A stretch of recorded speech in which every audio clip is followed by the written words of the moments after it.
Hey there, welcome to this explainer. Have you ever actually wondered why, even when we put in our absolute best effort, success just kind of slips right through our fingers? Like we hustle, we plan, we dream, and then, bam, we hit this invisible wall. Well, today we're going to unpack a super profound ancient story that literally captures the entire psychology of failure. It's this beautifully simple concept based on an old fable about Gautam Buddha, and it honestly reveals exactly why we self-sabotage. So let's dive right into this and uncover some ancient wisdom that might totally change the way you approach your goals. Section 1. An unsolved question. Picture this: the dusty roads of a bustling ancient village. Centuries ago, people are just going about their daily routines, right? When suddenly, this huge wave of excitement sweeps through the place. Gautam Buddha has arrived with his disciples.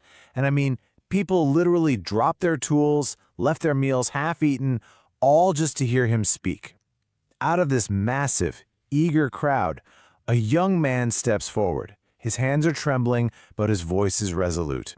And he asks, "We all work hard. We pray, we dream. So why don't we get success?" It's a question that completely cuts across centuries, isn't it? Like, it's the ultimate frustration of the human experience. We do the work, so where's the reward? And then, the gathering falls completely silent.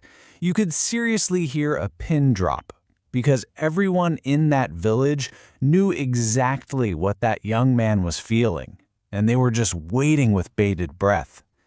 Buddha looks at the trembling young man for a long moment, and then he offers this warm smile. See, he knew the answer wasn't about the universe just being unfair. The answer was entirely about human behavior. Breaking the silence, Buddha announces that in this world, there are fundamentally two types of people who will absolutely never achieve success. Section 2. Those who never start. So Buddha begins with a story about a farmer. And what's really fascinating here is that this farmer wasn't disadvantaged at all. Nope, he had absolutely every single resource you'd need to yield a massive, profitable harvest. We're talking plentiful land, high-quality seeds, adequate water, and abundant time.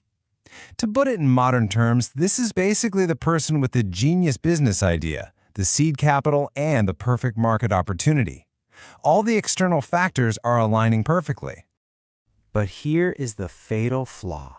Every single morning, this farmer would wake up, walk out to his beautiful, fertile land, look up at the sky, and just tell himself, well, the weather isn't right yet, I'll sow tomorrow.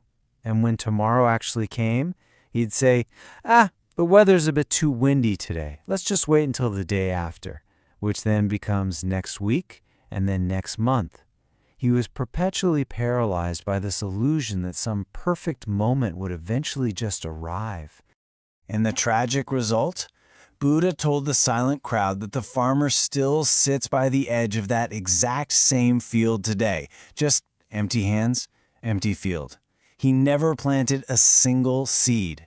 Despite having literally every advantage in the world, his hesitation guaranteed his failure. He was so terrified of imperfect conditions that he actually chose the absolute certainty of having nothing at all. As Buddha tells the story, this heavy realization sweeps right through the crowd. A lot of the villagers actually lowered their eyes in shame because, well, they realized they were the farmer. An elder in the crowd nodded, agreeing, pointing out how people spend their entire lives just thinking and planning, but never actually doing. Buddha nodded back and delivered this timeless truth. A 1,000-mile journey also begins with the first step. You simply cannot finish what you refuse to start. So, we have the one who never starts. But then, Buddha raises a hand and warns the villagers to listen really closely, because the second type of person, the one who starts but quits, is actually way more dangerous. The first person is just trapped by hesitation, right? But the second person, they're trapped by something much, much more painful. Section 3. Those who quit midway. To explain this one, Buddha introduces a second character, this highly enthusiastic, incredibly brave young man with a rock-solid resolve to cross a turbulent river. Now, on day 1, he boards the boat, grabs the oars, and starts rowing vigorously. By hour 2, he's making fantastic progress. He actually reaches the exact middle of the river. But then we hit hour 3. The waves get a little rougher, his arms really start to ache. That initial motivation totally wears off, and it's replaced by the grim reality of just hard work. So he decides to stop and just rest for a little bit. But you guessed it, that rest becomes permanent. He gives up rowing. The ultimate outcome? He's forever aimlessly stuck in the middle of the river. He never reached the other shore, but he also never made it back to where he started. There's this incredibly profound psychological truth in Buddha's observation here. He looked out at the crowd and said, "An incomplete journey tires you more than a complete one." I mean, let that just sink in for a second. When you finish a really difficult task, no matter how physically or mentally exhausted you are, there is this deep restorative sense of accomplishment. But when you quit halfway, man, that exhaustion just lives in your bones forever. It all boils down to this. A complete journey equals a destination. It gives you a reward, a lesson, a whole new place to stand. But an incomplete journey, that equals regret. The boatman in the middle of the river literally has to spend the rest of his life wondering, what if I had just paddled for 1 more hour?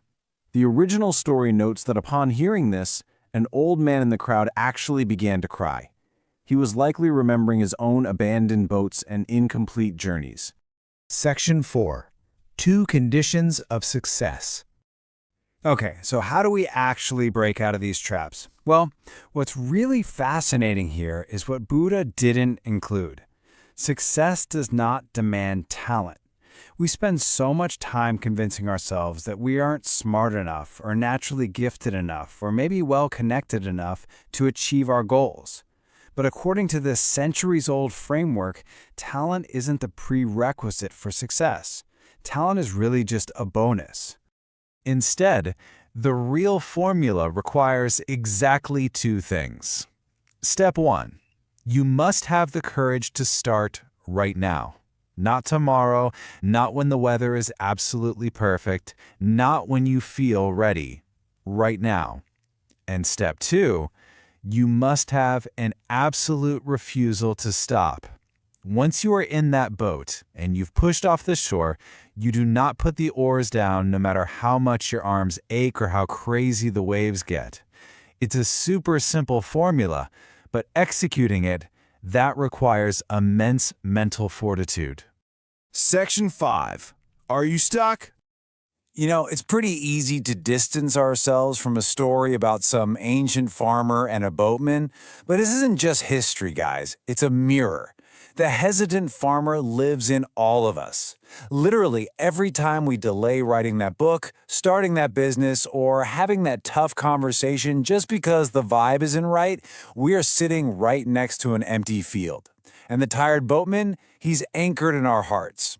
Every time we start a new diet, a new project, or build a new habit and then just abandon it 3 weeks in because it got tough, we are marooning ourselves in the middle of the river. The real antidote is that we must actively choose to learn, to grow, and to do something new every single day, completely pushing past that discomfort.